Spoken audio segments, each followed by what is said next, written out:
大家好，我係你哋嘅主持人 Professor J。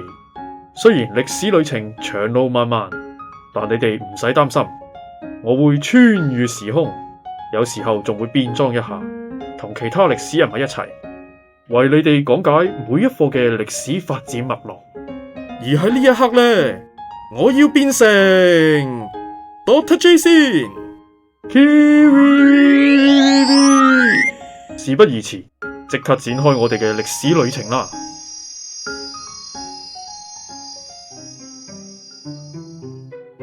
而家我身處嘅係大約公元前250萬年嘅石器時代。點解叫石器時代呢？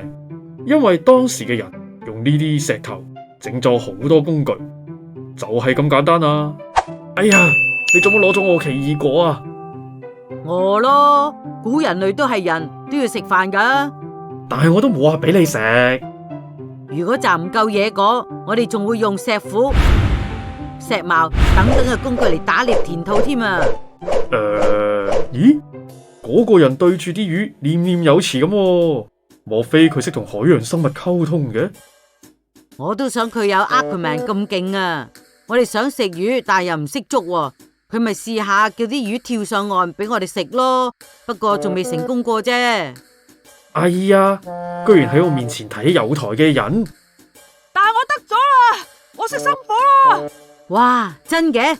咁呢個冬天我哋就可以用佢嚟取暖，去凍啲嘅地方搵嘢食都唔怕啦。點止啊，仲可以用佢嚟照明添啊！以後 Batman 夜晚黑蒙蒙咁出嚟，我都睇得到佢嘅英姿啊！哎呀呀，居然連你都唔好話我唔教你哋啊！你哋仲可以用火嚟到煮生肉，對你哋嘅健康同 IQ 都會有益噶。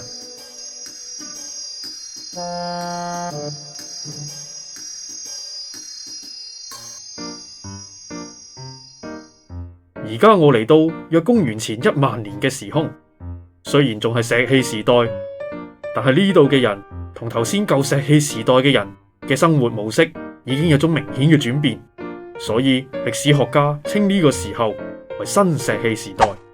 哎呀，你做乜又攞我奇異果啊？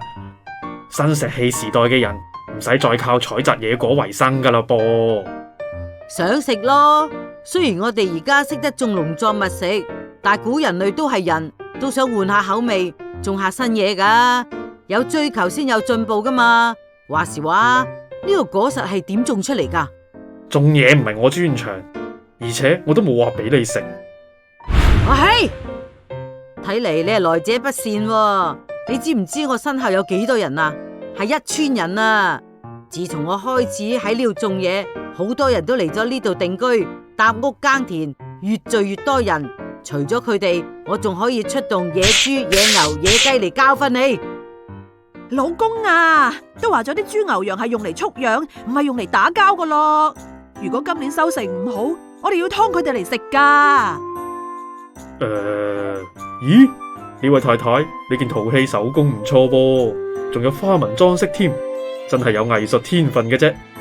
哼，多得我老公本事，識耕田唔休息，又唔使再好似以前咁搬嚟搬去搵嘢食咯，未有時間得閒玩下藝術，整下陶器咯。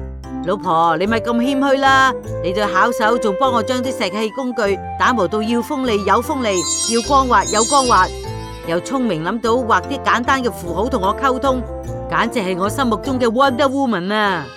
呀，你哋一個二個都要提有台嘅人噶噃，咁又係嘅。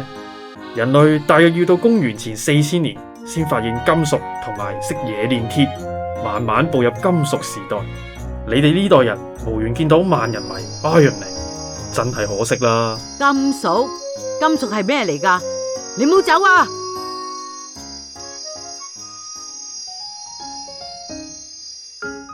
其實喺約公元前4000年呢，人類文明史上仲有好大嘅突破。哎呀，今次又邊個拎咗我奇異果啊？哇，呢個新嘢嚟喎，下次祭典就拎佢嚟供奉天神先。喂，你哋蘇美爾人已經係文明人嚟噶啦，唔好亂拎人哋啲嘢，好唔好啊？文明？係啊，你哋蘇美爾人係最早建立城市同埋發明文字嘅民族，開創咗人類最早嘅文明——新月沃土文明啊！乜我哋蘇美爾人咁犀利㗎？